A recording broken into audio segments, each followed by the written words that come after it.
उस समय जयराम जी मुख्यमंत्री थे, मैंने भी विपक्ष में थे, बड़ा जोश था। मैंने जयराम जी को आड़े हाथ ले लिया कि जी आपकी करवी थी, पर उन्होंने कहा कि हमारे हाथ में नहीं है। तो आज उन जिम्मेवारियों का एहसास हमें भी हो रहा है।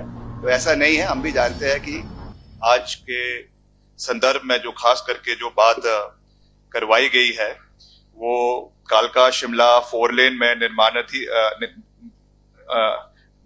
निर्मित कंडाघाट सुरंग की अलाइनमेंट में जो परिवर्तित करने से परियोजना की लागत में वृद्धि तथा अनावश्यक विलंब से उत्पन्न स्थिति की ओर सदन का ध्यान आकर्षित जो है इन्होंने करवाने का जो प्रयास किया है, उसमें मैं सबसे पहले तो ये कहना चाहूंगा, जो बात खुद माननीय सदस्य ने कही है कि डायरेक्टली इसमें हमारे विभाग का कोई लेना देना नहीं है। ये सब माननीय सदस्य इस बात को बहुत अच्छी तरीके से जानते हैं कि ये national highway authority of India द्वारा ये काम कार्यरत है।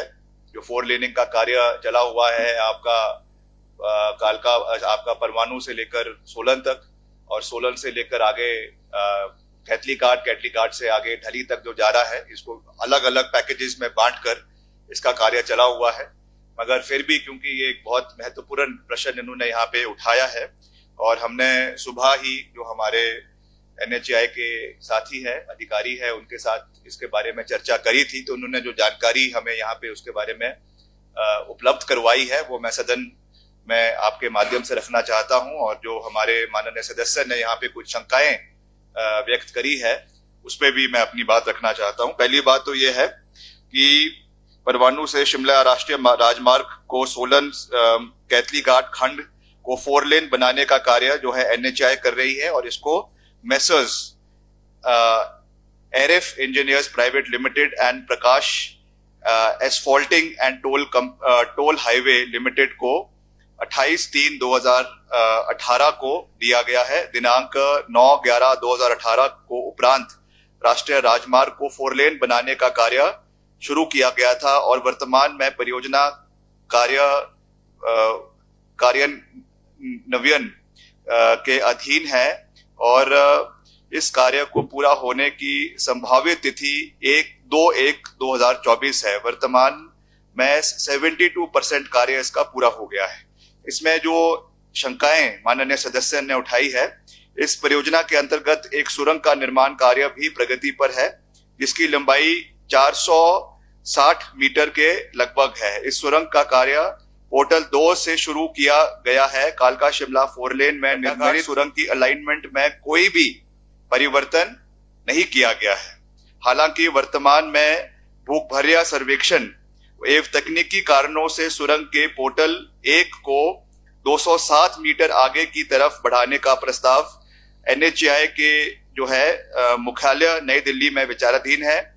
सुरंग के पोर्टल 1 को 207 मीटर आगे की तरफ बढ़ाने के लिए पर्याप्त जगह पहले से ही उपलब्ध है, अतः इस कार्य के अतिरिक्त भूमि अधिग्रहण करने की आवश्यकता नहीं है। लैंड एक्विजिशन का इसमें कोई रिक्वायरमेंट नहीं है। पोर्टल 1 को आगे बढ़ाने से लगभग एडिशनल 50 करोड़ रुपए का खर्चा जरूर आएगा, वृद्धि हुई है की संभावना है, तथा कार्य के संभावित तिथि तक पूर्ण होने की संभावना है। तो इसमें पहली बात तो यह है कि जो अलाइनमेंट की इन्होंने यहाँ पे आशंका जताई है, तो कोई भी इसमें अलाइनमेंट जो है वो प्रपोजल नहीं है। और टनल की जो जैसा मैंने कहा है कि इसकी जो आपकी लेंथ है उसको 460 से बढ़ाकर 667 जो है वो मीटर्स जो है वो करवाया गया है, और कार्य पूर्ण होने की तिथि मैं कह ही चुका हूं। और NHAI के प्राप्त सूचना के अनुसार वाटर टैंक पर प्रभाव जो है वो नहीं पड़ेगा। मगर फिर भी माननीय सदस्य ने यहाँ पे ये चिंता व्यक्त करी है, तो मैं इनको विश्वास दिलाता हूं कि जब भी मैं उस इलाके का दौरा कर रहा हूं, मैं खुद मौके पर जाकर इसका निरीक्षण करूंगा। और हमारी ओर से जैसा मैंने कहा विभाग का तो इसमें कोई डायरेक्ट लेना देना नहीं है, मगर तब भी अगर ऐसा कुछ मौके पे हमको नजर आएगा तो उन चिंताओं को हम जो है फिर कंसर्न्ड अथॉरिटी NHAI को देंगे, ताकि आपने एक अच्छा मुद्दा उठाया है और ये केवल इसी से संबंधित नहीं है। आपने पीछे देखा हमारी सोलन के अंदर जो एक टनल बनी है, उसका जो अप्रोच आपका फ्लाईओवर बनकर 3-4 महीने ही हो गए थे। पिछली बरसात की बात थी और गिर गया, उस समय जयराम जी मुख्यमंत्री थे, तो मैंने भी विपक्ष में थे, बड़ा जोश था, मैंने जयराम जी को आड़े हाथ ले लिया कि जी आपकी करवी थी, पर उन्होंने कहा कि हमारे हाथ में नहीं है। तो आज उन जिम्मेवारियों का एहसास हमें भी हो रहा है।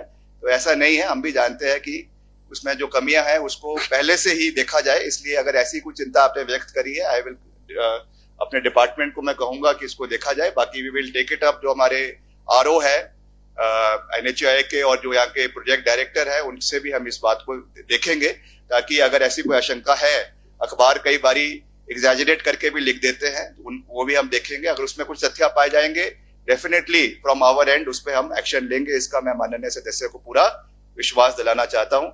अध्यक्ष महोदय, आपने बोलने का मौका दिया, बहुत बहुत धन्यवाद। जय हिंद, जय हिमाचल। लाइफ टाइम्स टीवी लेकर आ रही है जूनियर डांसर्स के लिए शानदार मंच, हिमाचल डांस चैंपियनशिप। 16 साल तक के डांसर्स के लिए चमकने का सुनहरा मौका।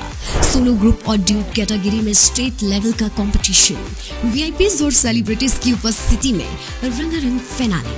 ऑडिशंस की डेट्स जल्द अनाउंस होंगी। देखते रहिए लाइफ टाइम्स टीवी, हिमाचल का सबसे लोकप्रिय डिजिटल न्यूज मीडिया चैनल।